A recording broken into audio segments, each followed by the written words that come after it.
I'm going to read you Ron Burgundy, Let Me Off at the Top, My Classy Life and Other Musings.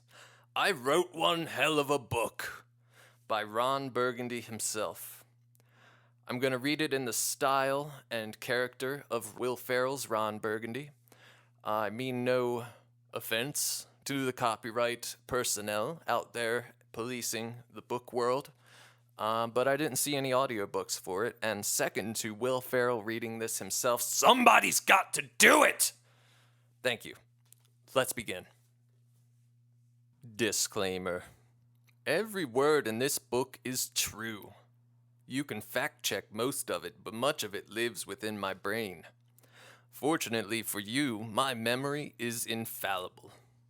With the exception of people, places, situations, and dialogue, I'm like a walking encyclopedia of facts. You might as well chisel this baby in stone, because what you are holding is a perfect, unchallengeable chronicle of American history and personal narrative. You are welcome. Author's note. It took me 8 years to write this book. The research alone, fact-checking, reading the source materials, asking questions, was endless, and I didn't care for it much. I just didn't. But I persisted because I knew what I was doing was truly very important. A book is never the work of one man. Many people contribute to its failure, or, as in this case, its success. Dorothy Roberts at the Harvard Widener Library was instrumental in recovering so many facts and nautical terms. Jenart Prancer aided my work immensely with her near-encyclopedic understanding of rare manuscripts in the Herzog August Library. Wolfenbüttel, Germany. Esther Nussbaum, head librarian at the prestigious Kirkland School of Dinosaurs, was instrumental in tracking down indispensable paleoecological records for Chapter 15 in this book. Herb Kalowski was ever watchful and patient, reading over many drafts of the manuscript as well as cleaning my gutters. I consulted with my dear friend and lover, Doris Kearns Goodwin, over many breakfasts in bed. Her sharp intellect and sharper teeth found their way into practically every page. Although we are no longer lovers, because I don't know why, her knowledge of presidential history is the basis for Chapter 12. Her dogged enthusiasm for the project was only outpaced by her enthusiasm for lovemaking, which I could barely equal. I don't know what to say about Doris, except if she's still out there and she would like another bounce, I would be game. Johnny Bench was an invaluable spell checker. Lars Mankike brought an artistic eye to the project, in a kind of European nihilism that was completely unnecessary. We fought often, and he got what he deserved. So I'm not even sure why I'm thanking him right here, but it's too late now. Sandy Duncan is full of boundless energy. What can I say about Veronica Corningstone, the love of my life? We've had our ups and downs for sure. And usually the downs were because of something stupid she said or did while losing blood. You can't really fault women for being irrational. Blood drips out of them willy-nilly and there's nothing they can do about it. It's like being a hemophiliac. I suspect science will one day cure them of this blood-dripping disease, but until then, vive la différence. Finally, Baxter, my dog and best friend. He saw me through many tough hours as I struggled with my emotions during this project. His love and support sustained me through extremely difficult excavations into my past. Only Baxter knows the pain I have lived. Our nightly talks form the basis for what you hold in your hand now. Chapter 1. Why write this book? Does mankind really need another book dumped onto the giant garbage heap of books already out there? Is there some pressing desire for the wisdom of a humble news anchor in this world? Will it add to the great literary achievements throughout time, or will it be lost in a swamp of trivial scribbling like pornography, devoured and then destroyed out of shame? I stand here, my right standing up, and I say no! No! This book will not be lost! This book is necessary. It's an important work from an important man. I was the #1 news anchor in all of San Diego. My name is Ron Burgundy, and what you have in your hands is a very big deal. It's my life. It's my words. It's my gift to you. If the truth be told, I've wanted to write a book for a long time. But how? How do you write a book? Oh, sure, I know. You get a paper and pencils and make yourself a pot of coffee and you stay up all night and write one. Seems simple enough, but it's not. There's a very long tradition of book writing going back through history all the way to Roman times. And if you know history like I do, you understand that book writing is not easy. Rule #1 saith the bard, to thy own self be truthful in regards to yourself. I knew from the beginning, before even purchasing the paper and the pencils and the cans of coffee, I would have to spend a little time getting to know me. I've been so busy being Ron Burgundy the legend that I never stopped to really get to know Ron Burgundy the man. Before I wrote one word of this masterpiece, I took long walks through the streets of San Diego, trying to make friends with a guy I barely knew, myself.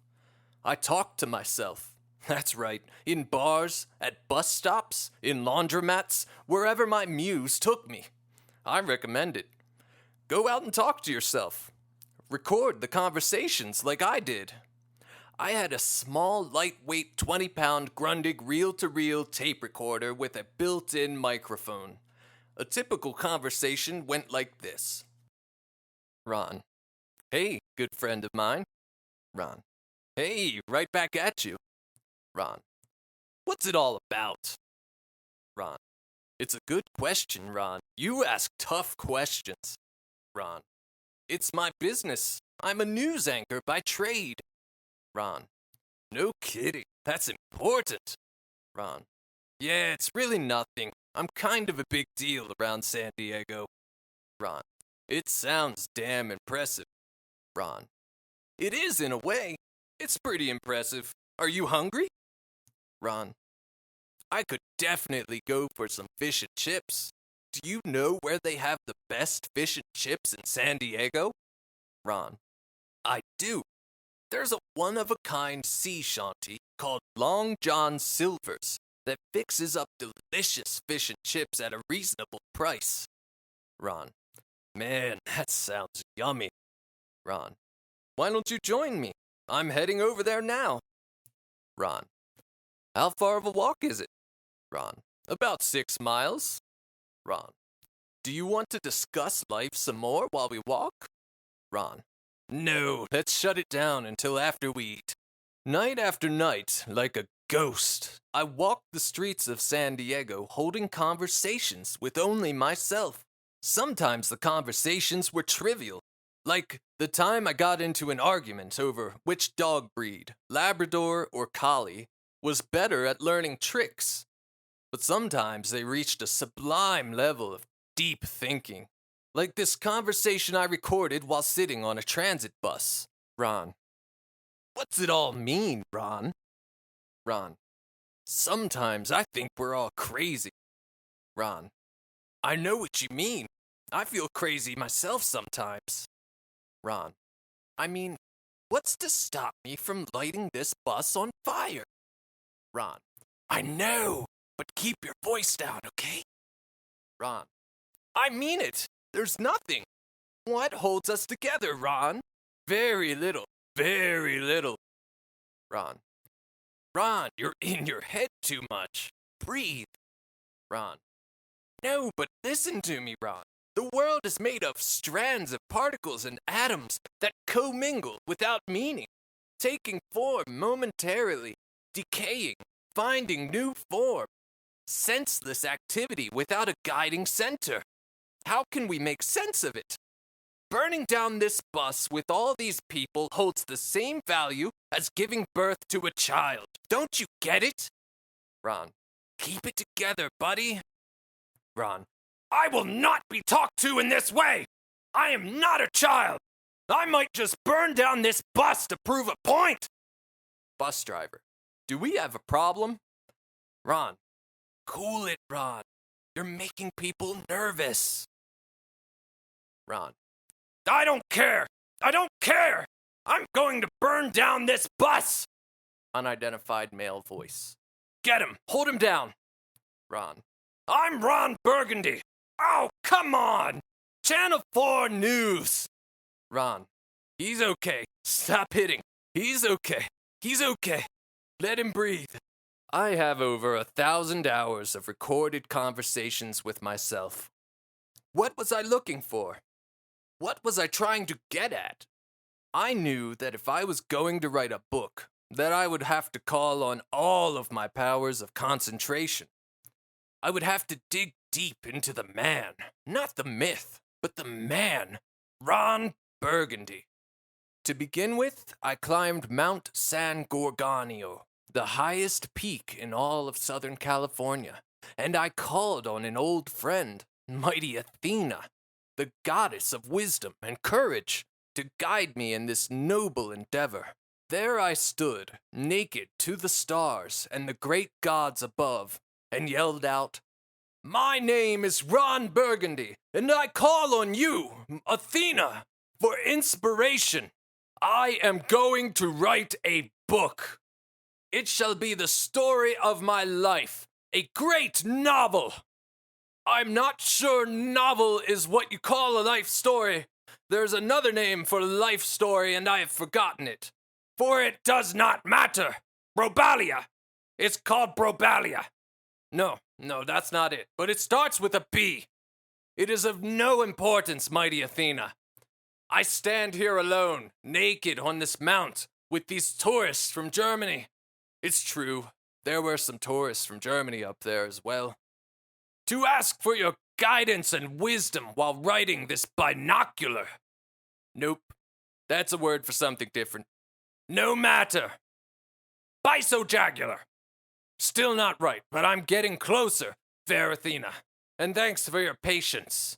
Let all the gods know.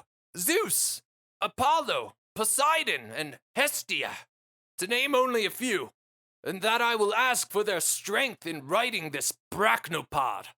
Way off.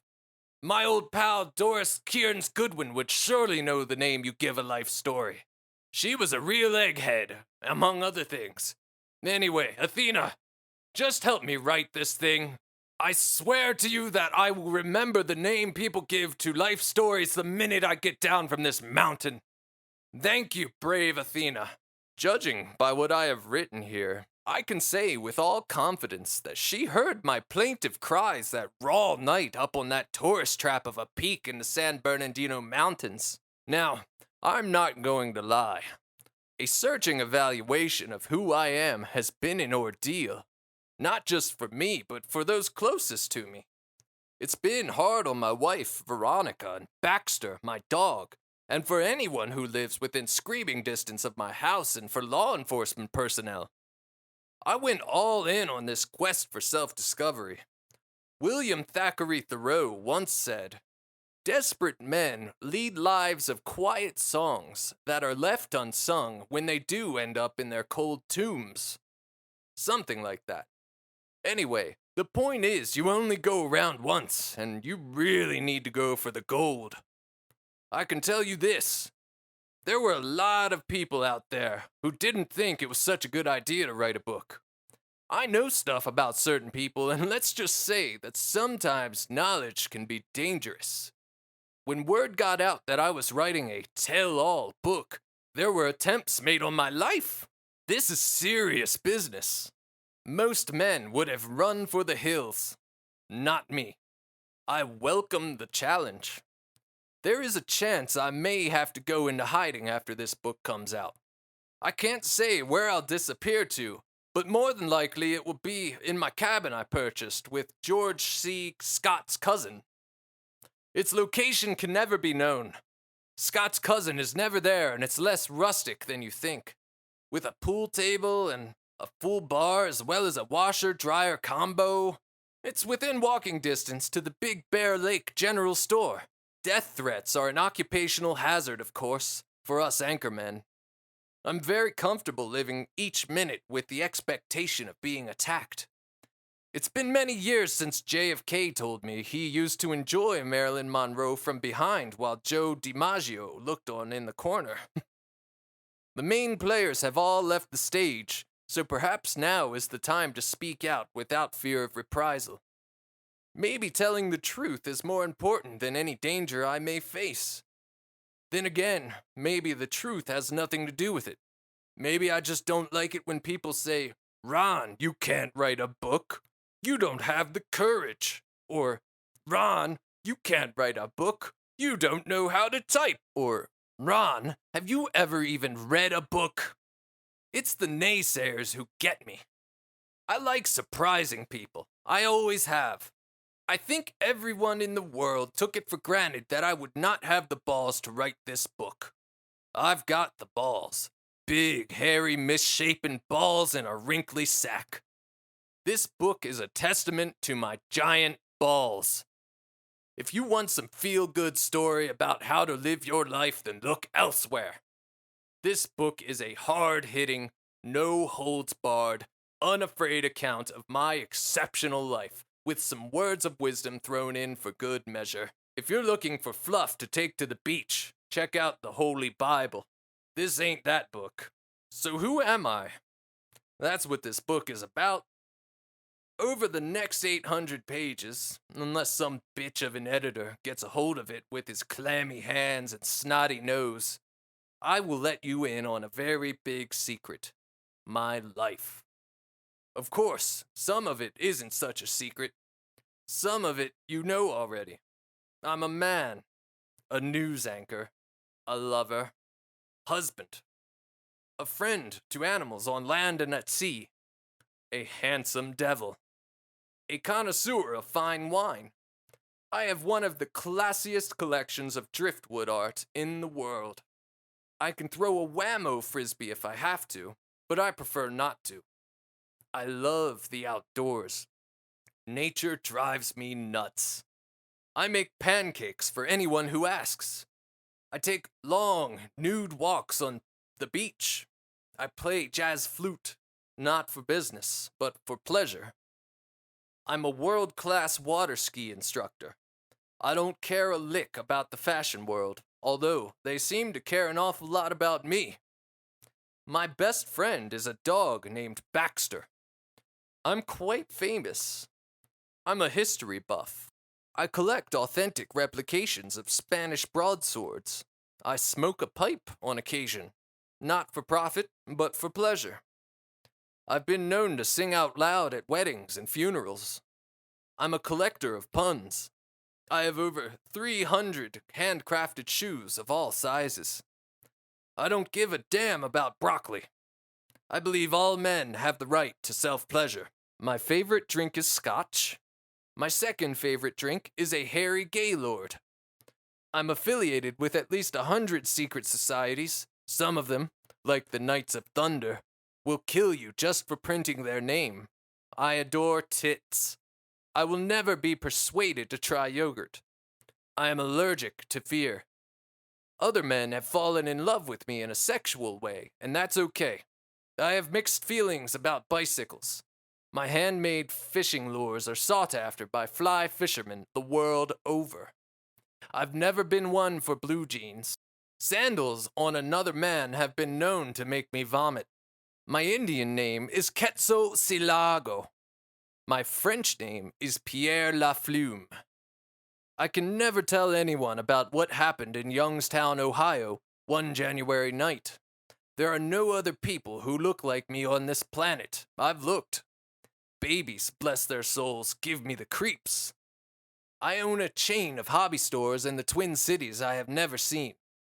I once ate a ham dinner and then realized it was not ham. People tell me I look like Mickey Rooney. Woody the Woodpecker cracks me up every time. That's the basic stuff. Now prepare yourself for the journey into an extraordinary life.